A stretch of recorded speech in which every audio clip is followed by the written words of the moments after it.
Baik, Assalamualaikum warahmatullahi wabarakatuh. Pada kesempatan pagi hari ini, saya akan melanjutkan sesi kuliah kita. Pada hari ini kita akan membahas tentang osilator harmonik ya. Osilator harmonik kaitannya dengan apa namanya?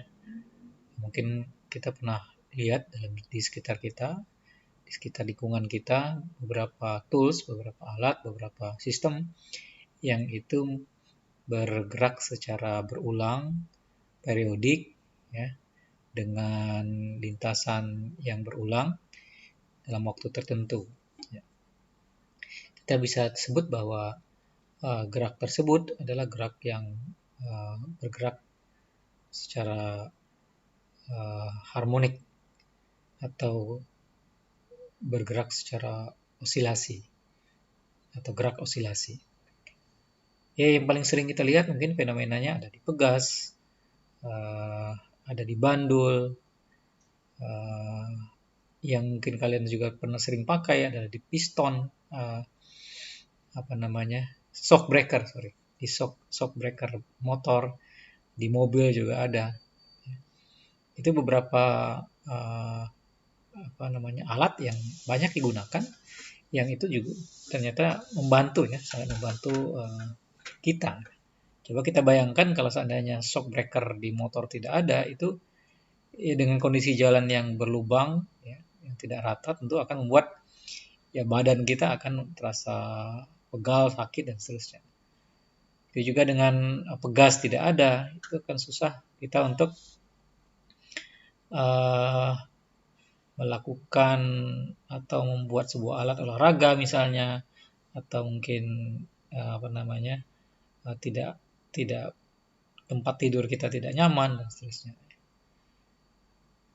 Ini fenomena-fenomena yang mungkin bisa kita lihat di sekitar kita ya, tentang gerak yang berulang, ya, yang kita sebut sebagai gerak osilasi, atau bisa juga kita sebut sebagai gerak harmonik. Nah, gerak harmonik ini kita bisa bagi menjadi dua hal ya. Yang pertama adalah harmonik yang linear geraknya.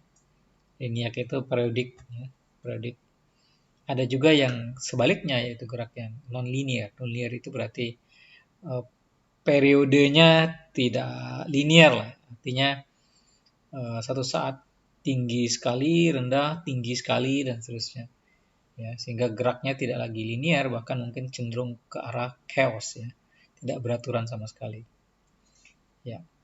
Selain itu juga kita bisa membagi gerak harmonik ini menjadi gerak yang tanpa hambatan, atau hambatan berupa hambatan udara, hambatan berupa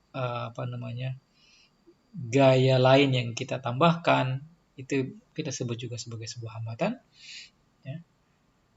Atau ini disebut sebagai gerak harmonik yang teredam, ya, teredam gara-gara hambatan. Ada juga yang gerak harmonik yang tanpa hambatan atau tanpa redaman. Sepertinya kalau di alam atau di fenomena fisis yang kita lihat itu tidak ada yang tanpa hambatan ya. Paling tidak hambatan itu atau redaman itu disebabkan oleh udara. Selagi masih ada udara, ya gesekan dengan udara tentu itu akan mempengaruhi osilasi dari si sistem itu. Nah, ini beberapa yang mungkin akan kita sampaikan ke depan, itu kita diskusikan, tapi kita lebih fokus ke sini ya, gerak harmonik yang linear. Jadi periode atau osilasi dari sistem itu berupa lintasan yang linear ya.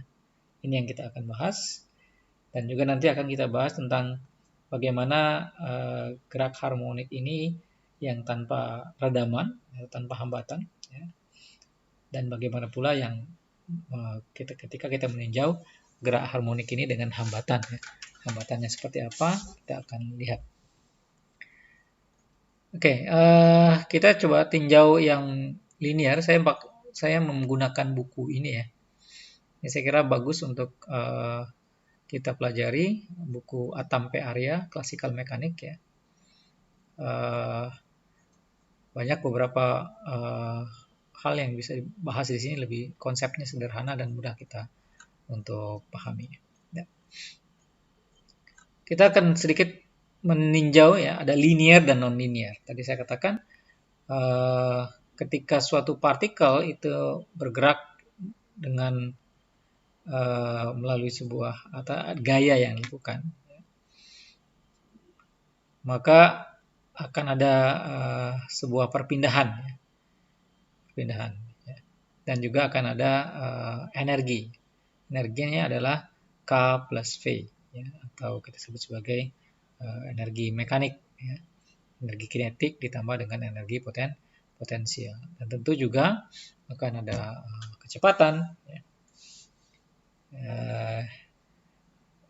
Energi ini bisa kita nyatakan dengan kecepatan setengah m v kuadrat, ya, untuk energi kinetik, dan ini energi potensial. Ya.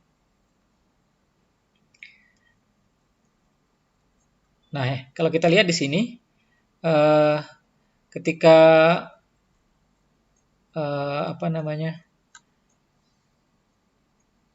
gerak ini merupakan gerak yang linear, ya,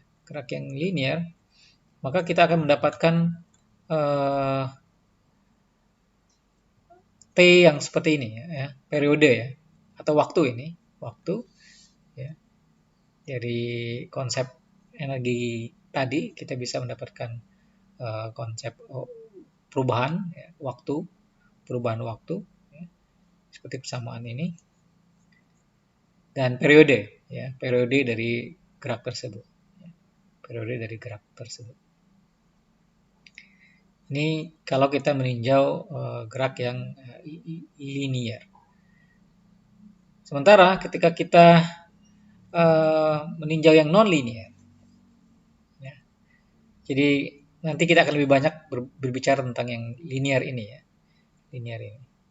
Sementara kalau kita berbicara tentang yang non-linear, ya, nanti akan terlihat, ya, bahwa gaya yang bekerja pada sistem itu ada terlihat dari mana sih? Dari sisi persamaan matematisnya terlihat seperti persamaan 3.13 ini, di mana di sini ada faktor pangkat 3 yang menyebabkan kurvanya menjadi sedikit enggak simetri begitu, ya, simetri. Yang itu membuat lintasan dari si benda yang bergerak harmonik itu tidak lagi linear, periodik secara linear, sehingga membentuk kurva yang lain, ya, yang kita sebut sebagai kurva non-linear, yang bisa kita buktikan sebenarnya melalui persamaan 3.13 ini. Dan ini cukup kompleks, ya, pembahasannya, sehingga kita membatasi pembahasan kita itu hanya pada gerak yang linear saja,